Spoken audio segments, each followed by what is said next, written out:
I want to just do a quick little video here, kind of another add-on thing to my study on some questions on eternal security, because I obviously got some people really mad about that sermon, and that's not a gauge of why I put up stuff or take things down or whatever else.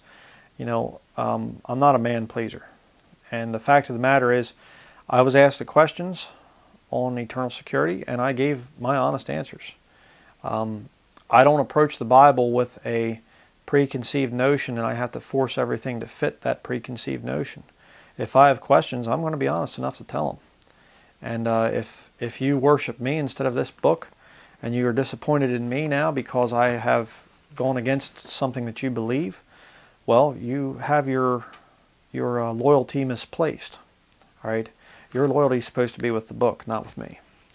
All right, if you have problems with me, and many of the brethren have because of that study, then you come to me and you talk it over, and many of you have, to your credit. I'm not going to name you. I don't name names in private types of things like that. If there's a false prophet, I'll name them, sure.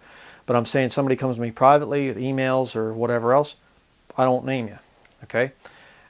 And I appreciate the fact that many of you have come to me and you have voiced your concerns and you've given me your interpretation. I say, yeah, but I don't agree because of this or that or whatever. Some of us are just going to have to agree to disagree. And you see, let me just make this point too. If you watch the beginning of the sermon, I said they are two possible exceptions to the rule of eternal security.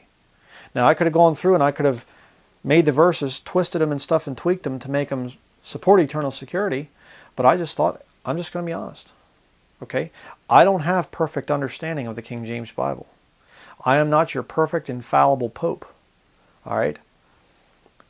There are things I have questions on, and I'm just going to come out and I'm going to be honest about it. I'm not going to tell people, oh, such and such, such and such, because we have to fit it into our doctrine. I'm just going to be honest with people. I'm honest to a fault, and sometimes I do not clearly convey certain things. Sometimes, my wife can attest to this, but, I bring out certain things and I'm thinking she understands what I'm saying and she doesn't see it that way. I mean, there are sometimes what's up here doesn't successfully make it out down here, And I think some people took a lot of what I was saying the wrong way.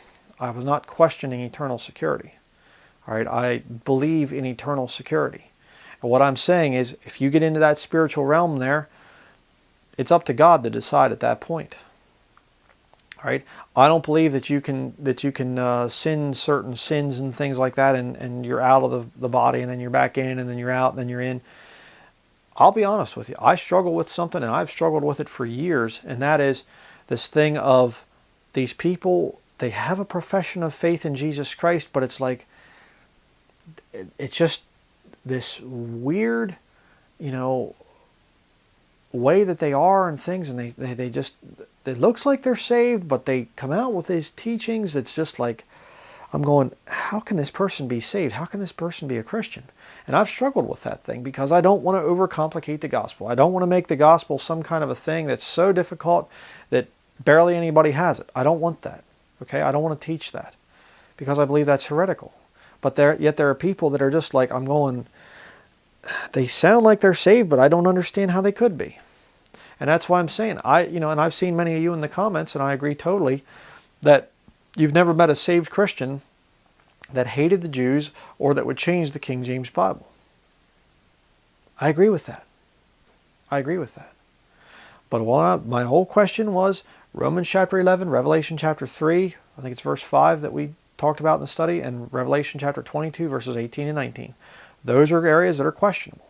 And I was honest. All right? I could have come out and I could have just towed the party line, so to speak, but I was honest. And, if you want to label me as a heretic, if you want to say, I'm finished with your ministry, well, okay, then go worship somebody else. All right? If you want to be a Bible believer, then you look and you say, okay, look at the totality of Bryan's ministry. If he's right in most areas and he's got questions in this area and I don't agree with him, okay, fine. All right? If you want to write me off, well, that's your problem. Whatever. But I just wanted to make this little video here just to kind of answer some of the stuff. you know, I get a lot of emails and things like that. I can't possibly answer every single person with, you know, when they have the same questions. That's why I'm making this video.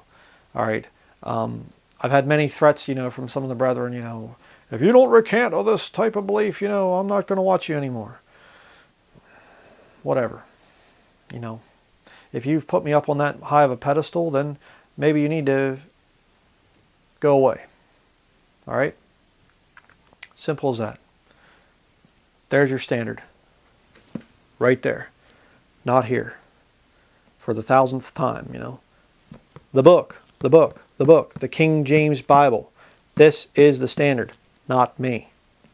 You got it? Okay. I'm not mad, not angry. I'm smiling. See?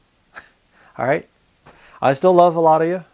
Some of you, you know, I struggle with loving you, but, you know, I still love a lot of you, you know, there. And so a lot of us are just going to have to agree to disagree on that issue, and that's fine.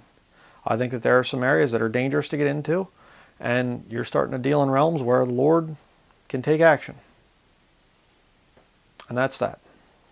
So, thank you for watching, and please keep me in your prayers.